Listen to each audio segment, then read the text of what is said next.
그 다음에 다른 사람들이 자기 고통에서 벗어나고 자기 성숙을 하려고 하는데 뭐가 방해가 되냐면 그분들의 번뇌가 방해를 합니다.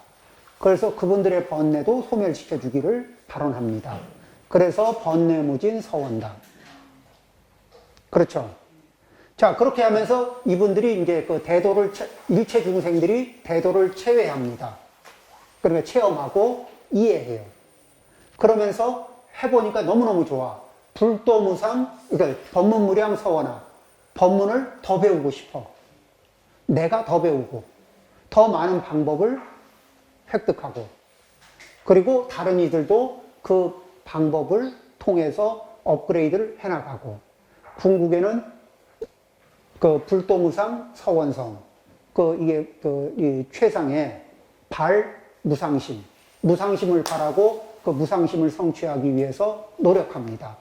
그리고 그것이 성취되었을 때 다시 어디로 돌아와요? 중생무변 서원도. 모든 중생들이 그렇게 하기를 발언합니다. 그러죠? 네. 그러니까 여기에서 자귀불 당원중생 체해대도 발무상심, 이것이 사홍서원으로도 이렇게 해석이 된다는 겁니다. 그러겠죠?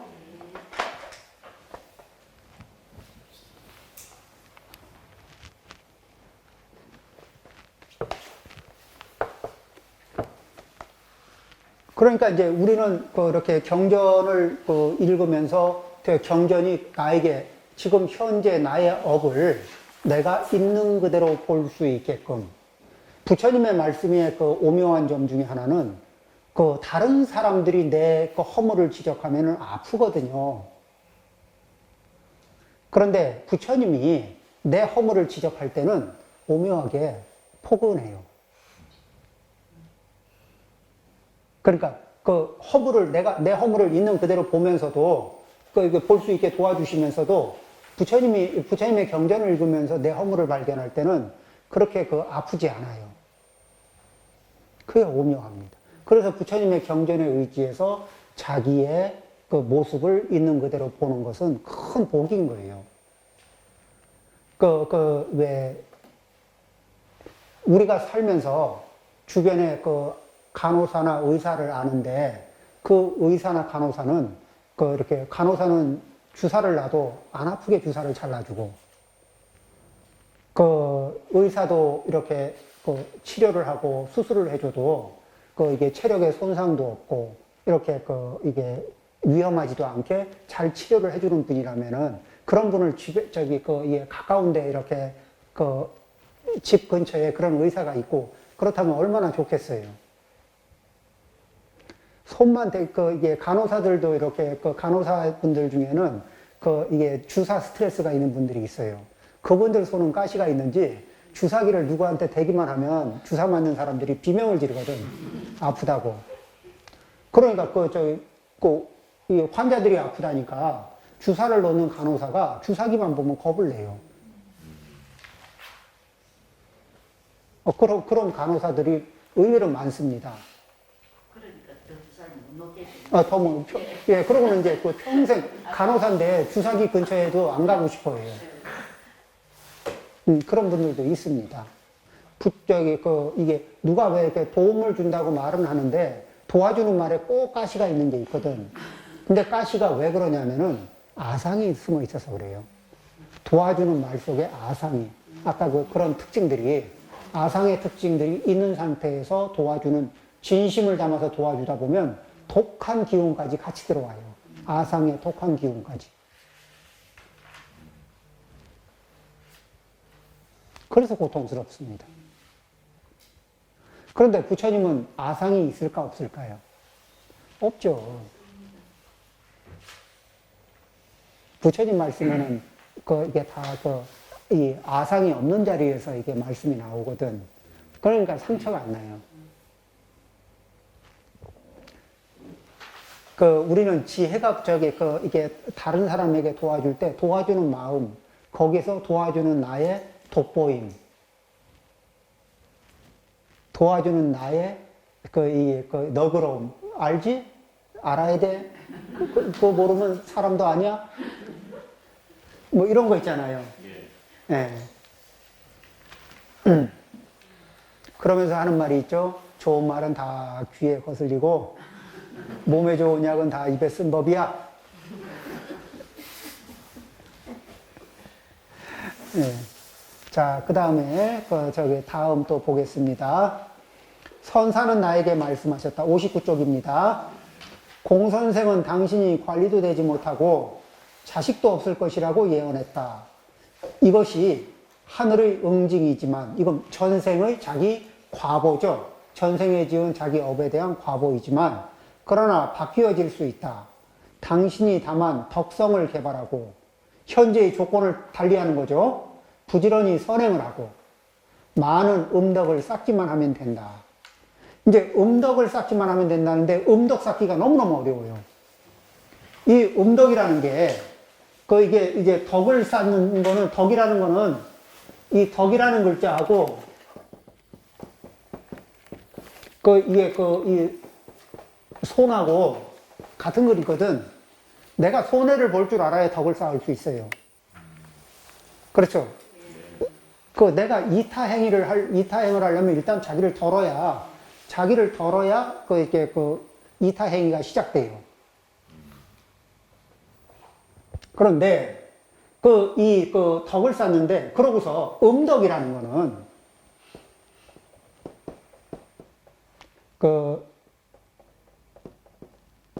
이 음덕이라는 건 뭐냐면은 덕을 쌓았는데 요걸 그늘에다 감춰둔 거야. 그러면 어둠 속에다 감춰둔 거예요. 덕을 쌓고 어둠 속에 감춰두면 누가 볼 수 있어요, 없어요? 누가 못 봐. 누가 못 봤으면 알아차려요, 못 알아차려? 못 알아차려. 그러면 이걸 어디다 그냥 이렇게 남이 알아보지 못하는 상태에다가 이렇게 묻어두는 거거든. 그걸 뭐라 그러냐면 아주 좋은 토양에다가 이 덕의 씨앗을 심어 놓는 거야. 그럼 씨앗이 좋은 토양 안에 들어가 있어도 금방 훅훅훅 올라오나요? 그 속에서 이 발화 조건을 기다렸다가 이게 올라올 거 아니, 근데 시간이 걸리죠?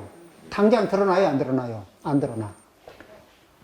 그러려면 내가 선행을 짓고, 누구에게 이렇게 이타행을 하고, 이렇게 복을 지어 놨잖아요.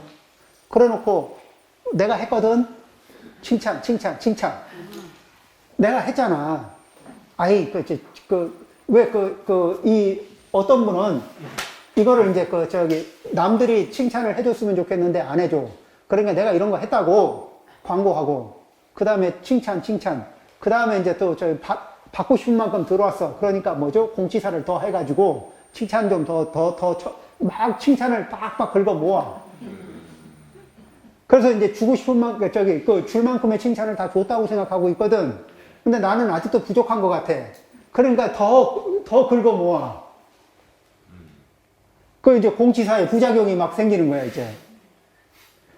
저럴 줄 알았으면 안 받는 게 저 도움 안 받는 게 훨씬 나을 뻔했어. 뭐 이런 거 있잖아요. 그 다음에 복을 지어놓고 이제 칭찬을 받잖아요? 그럼 이게 과보야. 이게 과보인 거야. 그러면은 나는 복 짓고 칭찬받고 그 다음에 이 복이 나중에 발화해서 또 복이 생길 것 같은 기대를 하고 있는데 발화해서 나올 복이 그게 별로 없는 거야. 나는 복을 많이 지었는데 왜 이렇게 이게 그럴까? 그게 아니라 금방 짓고 금방 이렇게 그걸 누린 거야. 예. 그러니까 뭐죠? 여기다 저축하고 바로 현금 인출을 뽑아 쓴 거야. 그걸 생각해 보면은 그러면은 이제 근데 음덕을 지었는데 사람들한테 음덕은 짓고 그리고 이제 사람들한테 오해를 받아가지고 욕도 좀 먹고 이렇게 아니면 그런 일도 겪잖아요.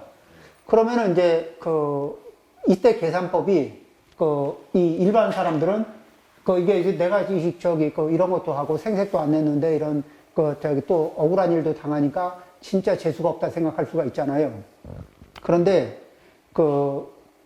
지혜로 바라보면, 그래, 종자야, 무럭무럭 커라. 그 다음에, 약간의 음해를 입는 거는, 그래, 업장 소멸로, 그래, 업장도 좀 소멸해야지. 그쵸?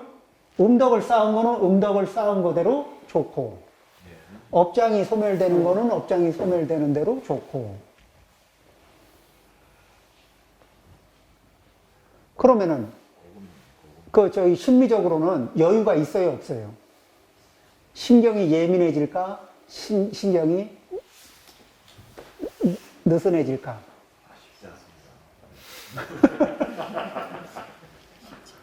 근데 실제로, 이제 이렇게, 그런 일들에 대해서 언제 비방이 끝나냐면, 비방을 했던 사람의 비방을 들을 때 그 비방에 신경이 대수롭지 않게, 그러시군요. 예. 이렇게 대수롭지 않게, 상대에게 적의를 보이지 않으면서 이게 그냥 넘길 수 있을 때쯤 되잖아요. 그러면 그 비방이 끝나. 더 이상. 그러니까 그걸 받으면서 위축이 되거나, 그걸 받으면서 공격적으로 바뀌잖아요. 그러면 그 비방은 계속돼요. 그런데 그 비방을 하시는데, 예, 그러시군요. 차 한잔 하실까요? 점심은 드셨습니까? 그러니까 그게 그렇게 큰, 충격이 안 되고, 상대에 대한 호의의 마음이 끊어지지 않을 때쯤이면은 그 비방하는 사람이 더 이상 비방할 힘도 없고, 해도,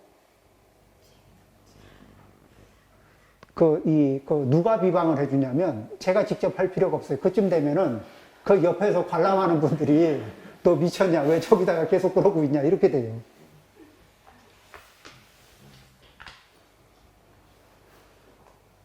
그래서, 우리는 맞받아치면은, 이게 당장의 느낌에는 해결될 것 같은데, 알잖아요. 맞받아쳐서 싸워본 경험. 그러고 나면은 뭐죠? 서로의 거리감을, 이게 이제, 가까이 하기엔 불편한 당신. 해서 이제 거리감을 확보하는 거거든. 그러죠? 예, 협조 관계는 그렇게, 좀 점점 어려워집니다. 그런데, 그 다음에 뭐냐면은, 내 업이 나는 항상 기억하는 거예요. 전생에 선업도 많이 지었고, 악업도 많이 지었을 거다.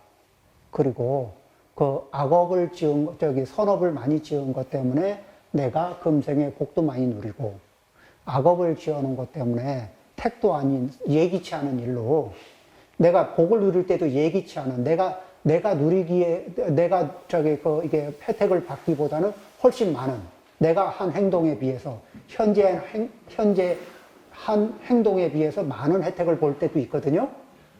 그 다음에 내가 현재 한 행동에 비해서 많은 비방을, 고난을 겪을 수도 있어요. 그런데 이 혜택을 입을 때는 별 생각이 없다가 고난을 겪을 때는 무척 억울하거든. 억울하려면은 혜택을 많이 볼 때도 억울해야 돼. 그렇잖아요. 그런데 그때 뭐냐면은 이게 혜택을 볼 때는 이게 복을 아껴서 쓰자. 왜냐면은 이 복이 온다고 복이 좀 들어오는 거는 수입이 좀 들어온다고 수입을 싹싹 닦아 쓰는 거하고 비슷하고. 그러죠? 빚 좀 갚으라고 들어오는데, 빚쟁이 들어오는데 빚쟁이 뺨을 때리고 앉아있으면은 이게 상황이 풀리는 게 아니에요. 그렇죠? 이게 전생 빚쟁이들이 이렇게 빚을 청구하고 들어올 때가 있거든. 그때 뭐예요? 대접을 편안하게 잘하고. 그러면서 빚이야 뭐 형편에 맞게 갚으면 되는 거니까. 그 중에 뭐예요? 이 업장 소멸의 기회가 왔을 때, 그거를, 거의 부드럽게 잘 소화하고, 그래서 이 자기 기운을 어떻게 유지하냐면은, 보통 사람들은 이렇게 이제 기운이 막 이렇게 이래가지고 자기도 조절이 안 돼요. 이 폭이 커서. 그 이제 공부를 하면서 이제 선정력을 닦는다는 얘기는 그 이제 선정력을 닦는 방법 중에서 독송이 선정을 닦는 거예요. 경을 꾸준하게 일정한 시간에 일정하게 쭉 읽어요. 꾸준하게 읽어요. 그냥 계속 쭉 읽어요. 한글로 읽어도 돼요. 한글로 해서 쭉 계속 읽어요. 계속 이렇게. 그러면서 다른 잡념이 들어오지 않게 방어하면서 경을 쭉 읽어요. 계속. 이 독송법을 왜 경전에서, 금강경에서 독송을 얘기하냐면 독송이, 이 독송법도 선정을 닦는 그 공부법이거든. 그래서 계속 이제 독송을 합니다. 쭉 독송을 계속 하면은 마음이